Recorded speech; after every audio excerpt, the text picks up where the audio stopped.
지금 많은 사람이 유보통합을 졸속이라고 말하고 있는데요. 그 이유는 유아교육 공교육화에 관한 구체적 방안을 마련하지 않은 채 일단 합쳐놓고 보자는 식으로 유보통합을 진행하기 때문이죠. 이미 과거에 고교 평준화를 시행하면서 여러 가지 문제점을 겪었던 적이 있어서 더 우려스러운 겁니다. 1974년에 고교 평준화를 시행하기 전에는 시험을 보고 고등학교에 들어갔었습니다. 그래서 지역별로 서울대로 수십 명씩 보내는 명문고가 있었죠. 그런데 갑자기 고교 평준화를 시행하면서 소위 뺑뺑이로 고등학교를 들어가게 되었고, 그러면서 지역의 명문고가 사라지게 되었습니다. 추첨으로 집 근처 학교에 배정되니까 운이 좋으면 명문고에 가고 그렇지 않으면 안 좋은 학교에 가는 일이 생겼던 거죠. 안 좋다는 것은 교육 여건이 나쁘다는 건데요. 왜냐하면 명문고는 상대적으로 교육 환경이나 교사의 질이 더 우수했기 때문입니다. 그런데 갑자기 고교 평준화를 시행하다 보니까 교육 여건이 개선되지 않은 채 학생들이 마구잡이로 배정되었고요. 결국 대부분 학생이 질 낮은 교육 환경에서 공부하는 결과가 초래된 겁니다. 전체적으로 교육의 질이 떨어지게 된 거죠. 이때부터 평준화라는 말은 곧 하향 평준화와 같은 말처럼 쓰이고 있습니다. 평준화라는 말을 들으면 상향 평준화가 아니라 하향 평준화가 먼저 떠오르는 거죠.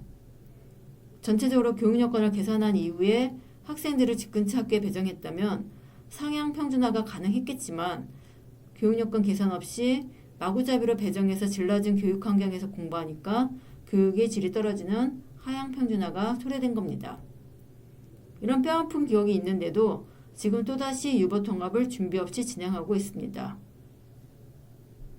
교사의 질이나 자격, 시설, 교육 프로그램 등을 개선할 구체적 방안도 마련하지 않은 채 유보통합이 진행된다면 과거 고교 평준화에서 나타났던 온갖 문제점이 그대로 재현될 수 있습니다. 일단 합쳐놓고 보자는 식으로 유보통합을 진행하면 유아교육의 수준을 높이기는커녕 교육과 돌봄 모두를 망치는 결과가 초래될 수 있습니다. 그래서 유보통합이 성공적으로 이루어지려면 유보통합 제정에 관한 논의가 매우 꼼꼼하게 이루어지고 아주 계획적으로 진행되어야 합니다. 유아교육의 상향 평준화를 위해서 해야 할 일은 국공립 유치원을 신설하거나 증설하는 것, 교사대 유아 비율을 낮추는 것, 교사 수를 늘리는 것, 이동수단을 늘리는 것 등이 있습니다. 교사 처우 개선을 먼저 말하는 사람도 많지만 그것은 교사대 유아 수를 낮추고 교사 수를 늘려서 업무 부담을 줄이는 것과 직결되기 때문에 우선순위에서 밀려납니다. 즉, 유아교육의 질을 높이기 위한 인적, 물적 환경을 개선해서 인프라를 갖추는 것이 우선인 거죠. 교육 환경이 개선되지 않은 채 월급이나 수당만 조금 더 올리는 것으로는 교사 처우가 개선되지 않습니다. 오히려 월급이나 수당을 조금 더 올려주고 생색만 내면서 일을 더 시키는 구조가 발생할 수 있습니다. 교사의 근무 여건을 열악하게 만드는 가장 근본적 원인인 높은 교사대 유아 비율이 축소되지 않으면 교사 처우는 절대 개선되지 않습니다. 따라서 유아교육의 질을 높이려면 교사대 유아 비율을 낮추고 교사 수를 늘리는 데 예산이 집중되어야 합니다. 현재 유아교육과 보육 재정은 대략 19조 원 정도입니다. 본격적으로 유보통합이 진행되면 행정 인력도 보강되어야 하니까 실제로는 더 많은 예산이 필요합니다. 교육재정 경제연구에 실린 논문은 5년간 연평균 약 8조 원의 추가 재정이 필요하다고 전망합니다. 매년 27조 원 정도가 안정적으로 확보되어야 하는 거죠.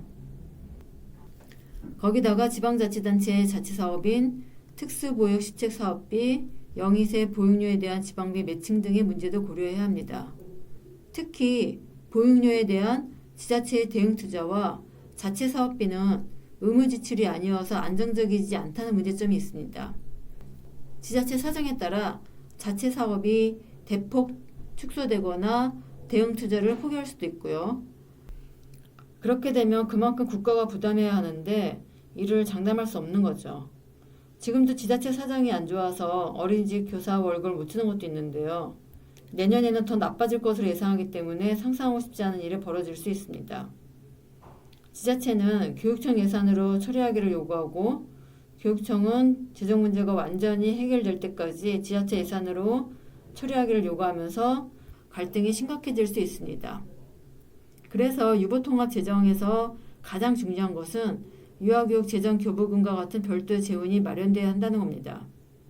별도 재원을 마련하지 않고 지방교육 재정 교부금의 일부를 사용하면 초중등교육의 질적 저하가 나타날 수 있고 또 지자체와 교육청 사이의 다툼이 지속해서 발생할 수 있습니다. 더 나아가서 재원 확보와 규모가 법으로 명시되어야 합니다.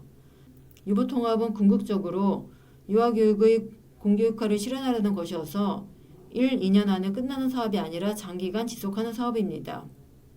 게다가 유보통합이 진행되는 과정에 여러 사람의 이해관계가 계속 맞물리면서 문제가 발생할 것이기 때문에 문제 해결에 필요한 예산이 지속해서 요구될 것입니다. 안정적으로 재원이 확보되지 않으면 유보통합을 지속하기 어려운 거죠.